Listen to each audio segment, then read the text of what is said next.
हर बार की एक्सपायरी अपने आप में नहीं होती है, लेकिन फिर भी कुछ ट्रेडर कॉन्सेप्चुअल रूप में कुछ बेसिक गलतियां करते हैं। अगर वो उन गलतियों को नहीं सुधारेंगे तो उनके एज ए ट्रेडर प्रॉफिट कमाने की प्रोबेबिलिटी बहुत कम हो जाती है, क्योंकि वैसे ही मार्केट इतना कॉम्प्लेक्स, इतना कॉम्पिटिटिव है, क्योंकि आप हर वक्त एल्गो ट्रेडर्स से फाइट कर रहे होते हैं। ऐसी ही एक क्वेरी हमारे क्लाइंट ने पूछी थी, तो हम उसकी बात करते हैं। बृहस्पतिवार 29 फरवरी को डेरिवेटिव कॉन्ट्रैक्ट्स की मंथली एक्सपायरी थी। बेसिकली निफ्टी का 330 के ऊपर जो रेट था ना आज इस बार, वो 22,042 था। इसका मतलब ये हुआ कि अगर 22,000 की कॉल किसी ने ले रखी है तो उसका रेट 43 रुपये होना चाहिए, और इस उम्मीद में बहुत सारे लोगों ने कॉल ले ली।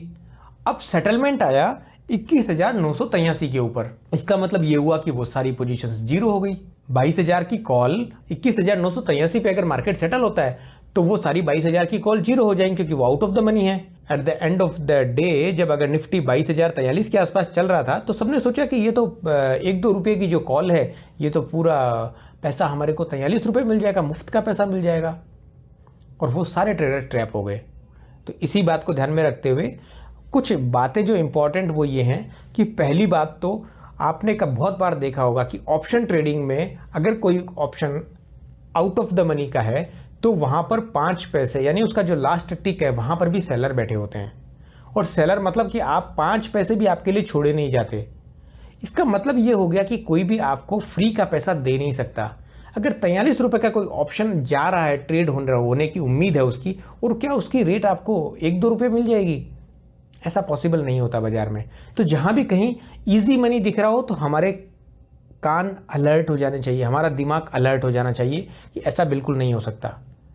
दूसरी इंपॉर्टेंट बात यह कि सेटलमेंट प्राइस जो आती है ना, वो 3 से लेकर 330 के पीरियड का एवरेज होती है, और उस एवरेज को निकालने के लिए बड़े ट्रेडर्स के पास में तो एल्गो होते हैं, कंप्यूटर्स होते हैं, और एक बहुत सिंपल सा रास्ता ये भी है कि आप मूविंग एवरेज का इस्तेमाल कर सकते हैं। आप चार्ट को 1 मिनट करके 30 का मूविंग एवरेज अगर आप लगाएंगे तो आपको मोटा मोटा वही रेट आएगी।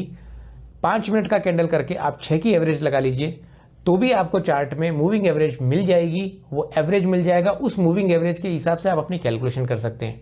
यही हाल आज बैंक निफ्टी का भी था। अगर ये गलतियां हम करेंगे तो कभी भी बड़ा पैसा नहीं बना सकते, क्योंकि होता क्या है कि हम ऐसी जगह जहां हमका इजी मनी दिखती है, शॉर्ट पैसा दिखता है, वहां हम बहुत बड़ी ट्रेड ले लेते हैं, बहुत बड़ी पोजीशन बना लेते हैं, और वो पूरा पैसा साफ हो जाता है। मैं जिन ट्रेडर की आज बात कर रहा हूं उनका नाम लिए बिना बताता हूं, काफ़ी बड़ा पैसा उन्होंने खोया। क्यों? क्योंकि उनको लग रहा था कि अगर वो 10,000 कॉन्ट्रैक्ट भी लेंगे तो कोई फर्क नहीं पड़ता, क्योंकि पैसा तो सीधा सीधा मिल रहा है, 40 रुपया 35 रुपया कितना तो मिलेगा। अब उन्होंने वो 1 रुपया 2 रुपये में खूब सारे कॉन्ट्रैक्ट ले लिए तो वो सारा पैसा जीरो हो जाता है। तो हमें इस तरीके की गलतियों से बचना चाहिए। उम्मीद करता हूँ ये जानकारी आपको अच्छी लगेगी। अगर ये जानकारी आपको अच्छी लगी तो अपने साथी ट्रेडर्स के साथ ये शेयर कीजिए ताकि वो भी उस तरीके की गलती ना करें, और चैनल पर नए हैं तो चैनल को भी सब्सक्राइब कीजिए। Thank you.